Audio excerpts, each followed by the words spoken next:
Pemirsa, salam dari Bejana Hidup N2STV.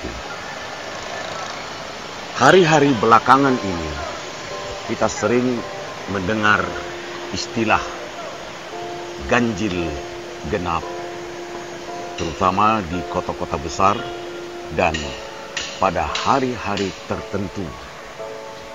Maksudnya pengaturan kendaraan yang berlalu lintas. Untuk menghindari kemacetan dan agar arus lalu lintas ini lancar, maka dibuatlah aturan hari ganjil dan hari genap. Maksudnya, kendaraan yang pada hari itu bernomor ganjil misalnya dilarang atau tidak dibenarkan melalui jalur atau satu ruas jalan. Esok harinya begitu berganti, ganjil dan genap. Lalu apa yang menjadi masalah, pemirsa? Rupanya, pemirsa, kalau kita renung-renungkan ke belakang, ganjil dan genap rupanya adalah menjadi bagian dari hidup kita sehari-hari. Kita pun tahu, awal kehidupan dan peradaban dunia dimulai dengan yang ganjil. Semisal, Nabi Adam yang awalnya hidup sendiri dalam kondisi ganjil. Tetapi Tuhan menciptakan padanannya agar menjadi genap. Ganjil dan genap.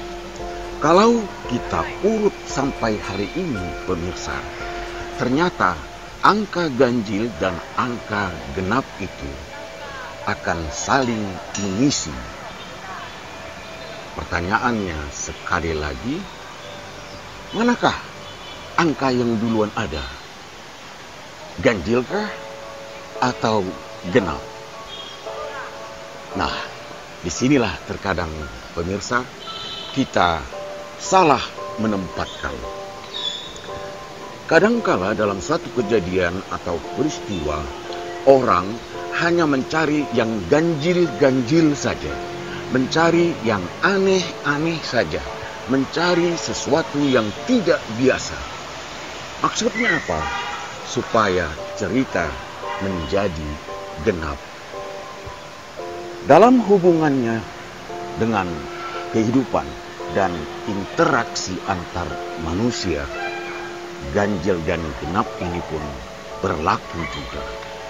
Apalagi di dalam bidang perekonomian dan perdagangan, angka ganjil dan genap akan saling mengisi.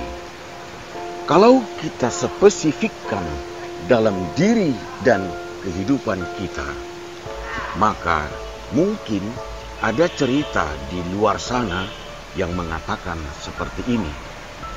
Ketika suatu waktu diadakan pertemuan atau rapat, apakah itu oleh sekelompok orang, apakah itu oleh suatu perkumpulan untuk memusyawarahkan, mengambil keputusan bersama. Beberapa waktu kemudian ternyata ada beberapa orang atau mungkin hanya satu orang yang tidak hadir dalam pertemuan itu. Maka orang-orang yang sudah berkumpul berkomentar, jangan dulu dimulai karena beliau adalah yang memberikan keputusan. Tetapi karena waktu terus berlalu dan si orang yang ditunggu tidak juga kunjung hadir, maka orang-orang pun mulai berubah berpikirnya. Ya sudah, kita mulai saja. Jangan karena hanya satu orang yang tidak hadir, pertemuan ini menjadi gagal dan batal memutuskan apa yang kita pentingkan. Apa makna yang dapat kita ambil dari kondisi seperti itu, pemirsa?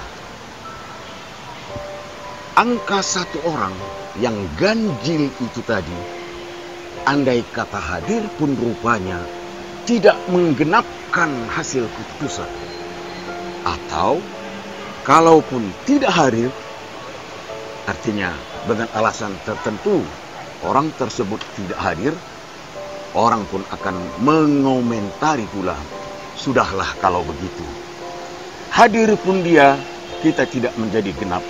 Tidak hadir pun dia, kita tidak menjadi ganjil. Artinya keputusan akan tetap bisa dilakukan.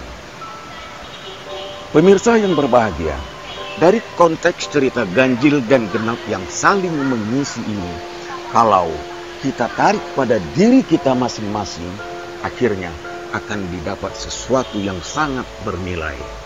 Apa itu? Bahwa diri kita yang ganjil ini pergunakanlah, manfaatkanlah agar bermanfaat bagi orang lain. Dengan begitu kita pun akan terhindar dari ungkapan yang tadi telah disampaikan. Tidak ada dia pun kita tidak menjadi ganjil, ada pun dia kita tidak menjadi lebih genap. Pemirsa, semoga menjadi sesuatu yang menginspirasi dan bermanfaat dalam menjalani kehidupan kita selanjutnya. Terima kasih telah menyaksikan Bejana Hidup hari ini. Sampai jumpa. Salam dari saya, Bejana Hidup.